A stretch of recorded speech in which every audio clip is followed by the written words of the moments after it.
The sound of splintering would echo across my ranch as Karen's SUV slammed through my gate like it was paper. My heart pounded. What would you do if your neighbor treated your land like her personal driveway? For me, that was the day I set a trap. 6 months earlier, I never imagined my quiet ranch would become a battlefield. I had inherited 12 acres of open land from my uncle, and it was the only place where my heart found peace after losing my wife. Taking care of rescue cattle gave me purpose, healing, and sanity. But surrounding my property was Ridgewood Estates, a perfectly trimmed suburban kingdom ruled by an HOA president named Brenda, though everyone secretly called her Karen. She lived in a massive house with flawless flower beds, and her silver SUV was her crown jewel. Every rule, every blade of grass had to meet her impossible standards. When I first met her, she clicked up my driveway in heels sharp enough to pierce concrete. She greeted me with a smile that felt more like a threat. "Welcome to the neighborhood," she purred, eyeing my cattle like they were toxic waste. I stayed polite, showed her the paperwork proving my ranch was older than Ridgewood itself. But the look on her face told me one thing. She wasn't here to welcome me. She was here to conquer me. I just didn't know how far she would go. Started small. At first, I thought maybe it was an accident. Her Escalade accidentally nudging open my gate. I rebuilt it, stronger, cleaner, prettier. But then came the day I watched her back up, floor the gas, and plow straight through my brand new $3,000 handcrafted cedar gate like it was made of toothpicks. My cattle scattered, terrified, while Karen sat smugly behind the wheel, smiling at me through her tinted windows as if daring me to complain. "Morning, Brenda," I called, forcing a calm smile. "Looks like you missed the latch." She didn't answer. She just reversed, then sped off, leaving behind shattered wood and a rising fury in my chest. I rebuilt again, thinking maybe this was the last time. But within weeks, it happened again. 3 gates, thousands of dollars, dozens of hours of labor, all reduced to splinters because one entitled neighbor wanted a shortcut. That's when I realized this wasn't carelessness. This was war, and Karen had chosen me as her battlefield. Soon, it wasn't just my gate. I started finding HOA letters in my mailbox, notices about non-compliant structures, unsightly cattle, and community safety hazards. The board, led by Karen, demanded that I remove my livestock and replace my agricultural activities with something more suburban. Neighbors whispered rumors about diseased cows. A county inspector knocked on my door after a complaint that I was running an illegal farm. Every morning, I spotted Karen photographing my pasture as if it were a crime scene. But the worst part? She kept driving through my gate, over and over. Each time, her SUV roaring with entitlement, each crash echoing across my land like a declaration of dominance. At first, I tried to reason with her, showed her the easement papers, explained my rights. But her smile said it all. She didn't care about the law. She cared about control. That's when something inside me shifted. I realized if I kept playing defense, I'd lose. I needed to fight back. Not with fists, not with anger, with patience, strategy, and something Karen didn't have, engineering.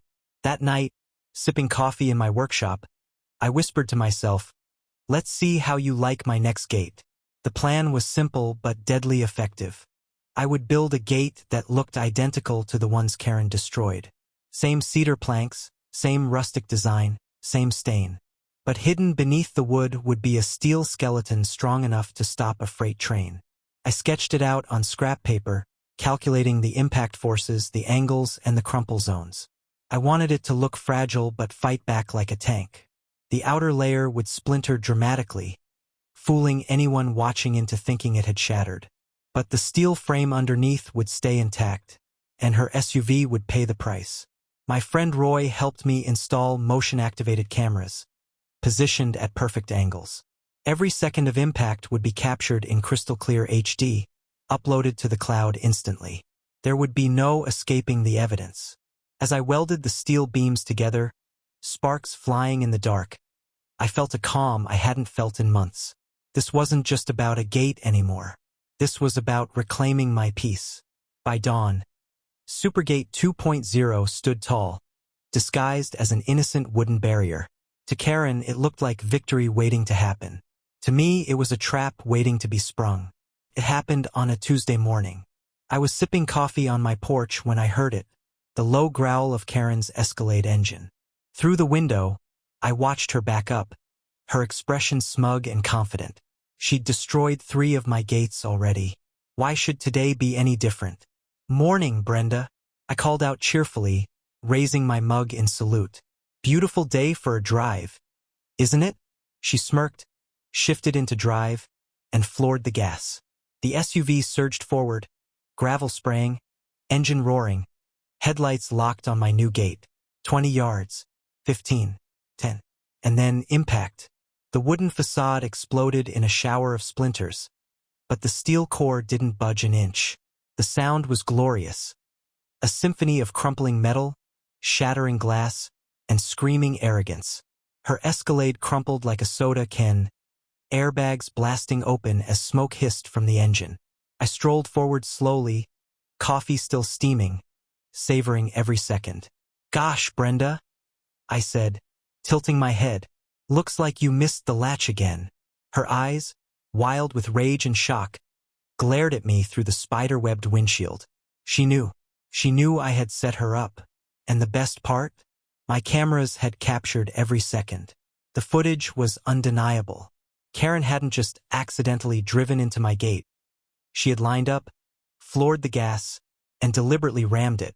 When the sheriff arrived, half the neighborhood gathered to watch as Brenda sat stunned in her ruined SUV. She tried claiming my gate was a booby trap, but the video told a different story. Her insurance company refused to cover the damages, citing intentional destruction. $47,000 of Escalade now sat totaled in her driveway, and she was on the hook for every cent.